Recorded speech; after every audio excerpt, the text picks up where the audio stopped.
Bonjour mon ami, vous êtes encore avec votre entraîneur de santé, le pharmacien Vieira. On va continuer notre série de messages de santé intitulée Corriger cela. Aujourd'hui, nous allons étudier Corriger cela numéro 4. On va essayer de voir quelques mauvaises habitudes qui entravent le travail de notre système digestif. Restez connectés, on va voir.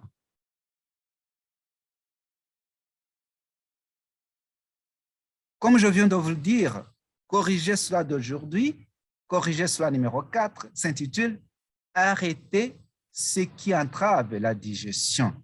Premièrement, qu'est-ce qu'on peut faire? Il faut mâcher les aliments lentement et attentivement. Pour cela, il faut considérer manger comme très important et nécessaire et prévoir suffisamment de temps pour cela.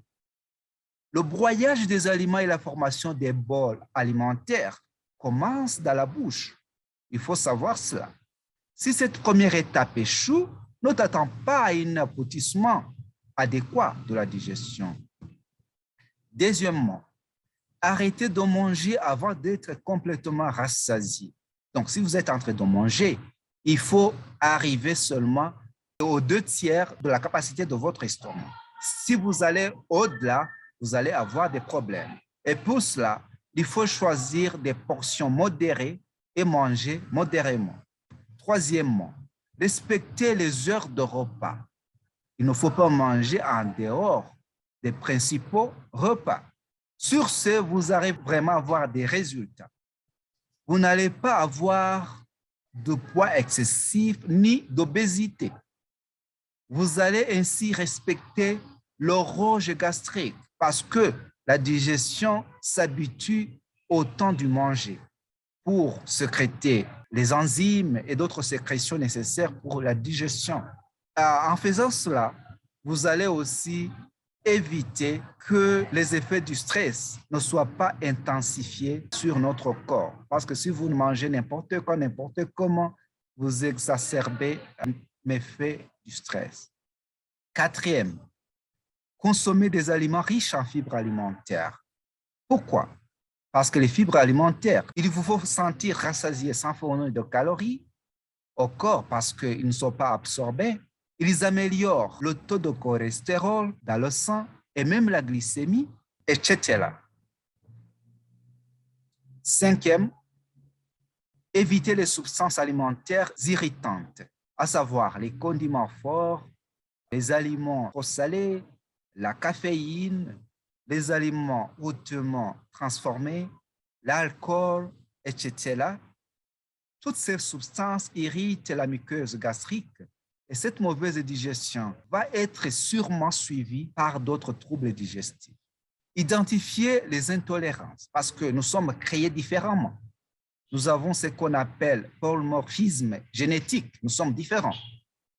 Toutes sortes d'aliments qui te causent une indigestion ou une allergie, il faut que tu l'ôtes de ton régime alimentaire. 7. Il faut éviter les températures extrêmes dans nos aliments. Donc, les températures extrêmement chaudes ou froides vont ralentir la digestion. 8. Il ne faut pas aller au lit directement après avoir mangé. Sinon, vous allez augmenter les risques d'avoir du reflux gastro-œsophagien. Comme le contenu de l'estomac peut monter vers l'œsophage, ce qui n'est pas vraiment agréable, entraînant éventuellement des brûlures d'estomac rétrosternales, c'est-à-dire derrière le sternum, des nausées, de la toux, des difficultés respiratoires, des vomissements, etc. Il faut faire une marche, une petite marche après avoir mangé. Après le repas, il faut faire une petite marche.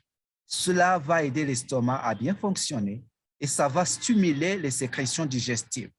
Et avec l'Université de Washington, qui a montré que si vous prenez 15 minutes de marche après avoir mangé, vous allez diminuer les risques d'avoir le diabète de type 2. Donc, vraiment, vous avez à gagner en faisant une petite marche après avoir mangé. Évitez les malbouffes. ce qu'on appelle dans d'autres langues fast food, junk food. Pourquoi? Parce qu'ils ont des calories en excès. Ils ont beaucoup de sel, beaucoup de sucre, beaucoup de graisse saturée, beaucoup d'éléments nocifs pour notre santé. Et enfin, il faut vraiment bien choisir une bonne nourriture. Pour comprendre mieux comment faire ce choix, il faut aller derrière et voir corriger cela numéro 2. On a beaucoup parlé de cela. Comment faire un choix alimentaire. Un conseil, ne vous laissez pas guider par le goût, ni par l'appétit, ni par l'envie ou le simple. Il faut choisir les aliments plus sains, plus sûrs et plus recommandables. Évitez les aliments nocifs. Que Dieu vous bénisse. Mon cher ami, comme vous venez de suivre, corrigez cela numéro 4 avec votre entraîneur de santé, pharmacien Vieira. Je vous promets que la prochaine fois, on va aussi essayer de considérer un autre problème de santé qu'on va essayer de corriger. On va corriger ça dans corriger cela numéro 5. D'ici là, portez-vous bien, que Dieu vous bénisse.